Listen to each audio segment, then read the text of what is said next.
नमस्कार, स्वागत है आपका द 4 PM न्यूज नेटवर्क पर। मेरा नाम है रविंद्र सिंह शोरा। पंजाब की राजनीति में हलचल लगातार तेज होती जा रही है। जैसे जैसे चुनाव नजदीक आ रहे हैं, तमाम राजनीतिक दलों के बीच एक अलग किस्म की प्रतिद्वंदता देखी जा सकती है। वो तो एक सामान्य घटना है, लेकिन अब तो देखा जा रहा है कि पॉलिटिकल पार्टीज के भीतर, चाहे वो सत्तारूढ़ पार्टी हो चाहे विपक्षी पार्टी हो, उनके भीतर भी राजनीति चल रही है। आज की ताजा जो खबर है वो है पंजाब की पॉलिटिक्स से जुड़ी हुई, पंजाब कांग्रेस की।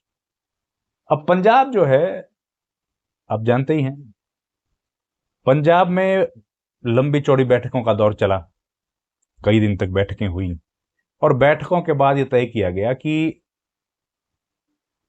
राहुल गांधी के चेहरे पर, राहुल गांधी की लीडरशिप में चुनाव लड़ा जाएगा, लेकिन लोकल लीडर्स की एक ज्वाइंट टीम बनाई जाएगी। वो टीम जो होगी वो काम करेगी और वोट राहुल गांधी के चेहरे पर मांगे जाएंगे। अभी तक मुख्यमंत्री का कोई चेहरा घोषित नहीं किया गया, ठीक है। राजा वड़िंग को रिटेन किया गया, कंटिन्यू कर दिया गया, प्रताप सिंह बाजवा को कंटिन्यू किया गया, सब सही है। कैंपेन कमेटी का अध्यक्ष बना दिया चन्नी को, पूर्व नेता है, पूर्व मुख्यमंत्री है। अब जैसे ही सूची आई तो दो लोग विशेष तौर पर नाराज दिखाई दिए। एक चरणजीत सिंह चन्नी, पूर्व मुख्यमंत्री, दूसरे रंधावा। और इन दोनों नेताओं ने खुलकर मीडिया में अपनी नाराजगी जाहिर की। नाराजगी चन्नी ने तो जाहिर नहीं की खुल के, लेकिन उन्होंने अपने एक्शन से नाराजगी जाहिर की। मतलब उन्होंने एक बैठक बुलाई अपने समर्थक नेताओं की, विधायक थे, पूर्व विधायक, पूर्व मंत्री, पार्टी के पदाधिकारी, उनकी एक बैठक बुलाई अपने घर पर। और रंधावा जो कि अध्यक्ष प्रभारी भी हैं राजस्थान के, उन्होंने टेलीविजन इंटरव्यूज में कहा कि भाई अगर यही फैसला लेना था तो फिर इतनी बैठकों की क्या जरूरत, नाराजगी जाहिर की। अब क्या हुआ, अब दिल्ली में जब इस बात की चर्चा चली तो दिल्ली से भेजा गया एक दूत चंडीगढ़। कौन? भूपेश बघेल, जो कि प्रभारी हैं पंजाब में कांग्रेस मामलों के।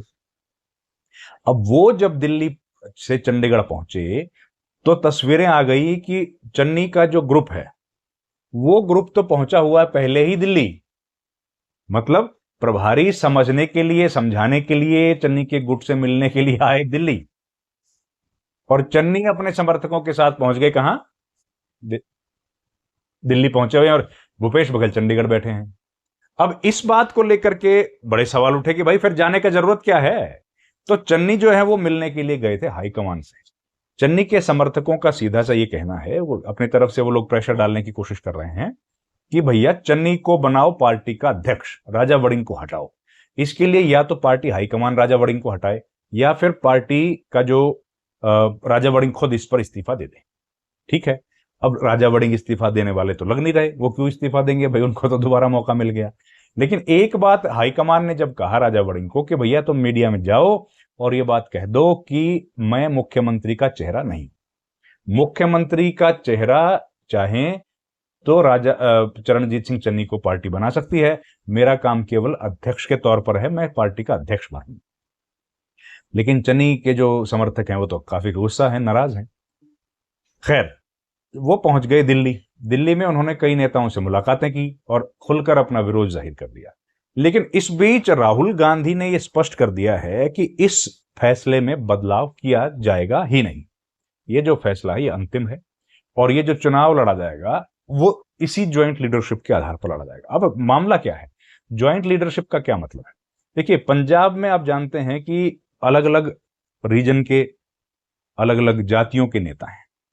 चरणजीत सिंह चन्नी शेड्यूल कास्ट समाज से आते हैं और अपने शेड्यूल कास्ट समाज में उनकी पकड़ मानी जाती है। हालांकि अब वो एक ऐसे नेता के तौर पर दिख रहे हैं जब जिनके पीछे दूसरी जातियों के, मतलब जट सिख जाति जो है उसके नेता भी उनके पीछे खड़े हैं।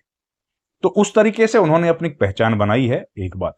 दूसरा, यह माना जाता है कि चन्नी जो है उनका जो मुख्य चमकौर साहब और उनका जो इलाका है, जलंधर वाला जो क्षेत्र है, दोआबा जिसको बोलते हैं, उसमें उनका प्रभाव है। अब रंधावा जो है उनका क्षेत्र है वहां, वो जहां से चुनाव लड़े, गुरदासपुर वाला इलाका है, वहां पर है। तो ऐसा पंजाब में कोई नेता नहीं है जो पैन पंजाब प्रेजेंस रखता हो, कोई नेता नहीं। कांग्रेस पार्टी में तो कोई नेता आज की तारीख में नहीं है, बीजेपी में भी नहीं है। आम आदमी पार्टी में एक लहर के तौर पर वो लोग चुनाव जीत गए थे, लेकिन ऐसा कोई बड़ा नेता जो पूरे पंजाब में, लेकिन हाँ मुख्यमंत्री भगवंत मान चेहरा है भाई, तो वो तो नेता है ही, लेकिन ऐसा कोई चेहरा नहीं है पंजाब में जो कैप्टन अमरिंदर की तरह सब जगह जिसकी प्रेजेंस, ऐसा कोई नहीं, या प्रकाश सिंह बादल की तरह। वैसा आज की तारीख में सब पार्टियों में नदारत है, जीरो। कोई किसी की पोजीशन ऐसी नहीं है जो मालवा की धौरों से शुरू करें और पठानकोट तक चले जाएं और सब जगह उनकी प्रेजेंस अच्छी हो, ऐसा कोई लीडर नहीं है। तो पार्टी को लगा कि ऐसे केवल एक नेता हो सकते, कांग्रेस को यह लगा कि ऐसे केवल एक नेता हो सकते हैं, वो है राहुल गांधी। तो हम लोग क्यों ना राहुल गांधी के लीडरशिप में और उन्हीं को चेहरा बनाकर उनके चेहरे पर ही वोट मांगे। उसका लाभ यह होगा, पार्टी के भीतर जो इनफाइटिंग है वो कम होगी, खत्म होगी, एक बात।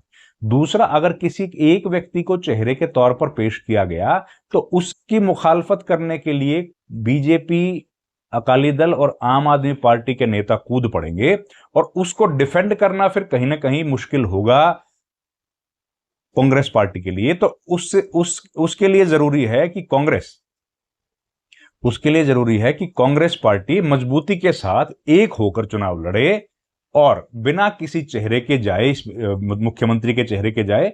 और राहुल गांधी जिस तरीके से प्रधानमंत्री मोदी चुनाव लड़ते हैं पीएम मोदी के चेहरे पर पूरे अलग अलग स्टेट्स में, वैसे राहुल गांधी के चेहरे पर इस चुनाव को लड़ा जाए। क्योंकि पार्टी के लोगों का यह मानना है कि राहुल गांधी अब ऐसे नेता हैं जिनका पूरे पंजाब में असर है, और केरल के बाद पंजाब एक ऐसा स्टेट है जहां पर राहुल गांधी के नाम पर वोट मिल सकता है। वो क्यों? क्योंकि उसके लिए जिम्मेदार है राहुल गांधी की छवि। उनकी जो छवि मानी जाती है वो एक लड़ाके नेता की, या बोल्ड हैं जो बीजेपी के खिलाफ मजबूती से लड़े हैं, सड़क पर लड़ते हैं, संसद के भीतर लड़ते हैं, जरूरत पड़ती है तो कोर्ट कचहरी में भी खड़े होकर अपनी बातें कहते हैं। तो कहने का मतलब है कि लड़ते हुए अगर कोई आज की तारीख में दिख रहा है तो राहुल गांधी दिख रहे हैं, और पंजाब के लोगों को ये इस तरह के चरित्र के नेता पसंद आते हैं। तो वो चरित्र राहुल गांधी दिखाने में कामयाब हुए हैं, इसलिए पार्टी ने यह तय किया कि राहुल गांधी की लीडरशिप में चुनाव लड़ा जाएगा।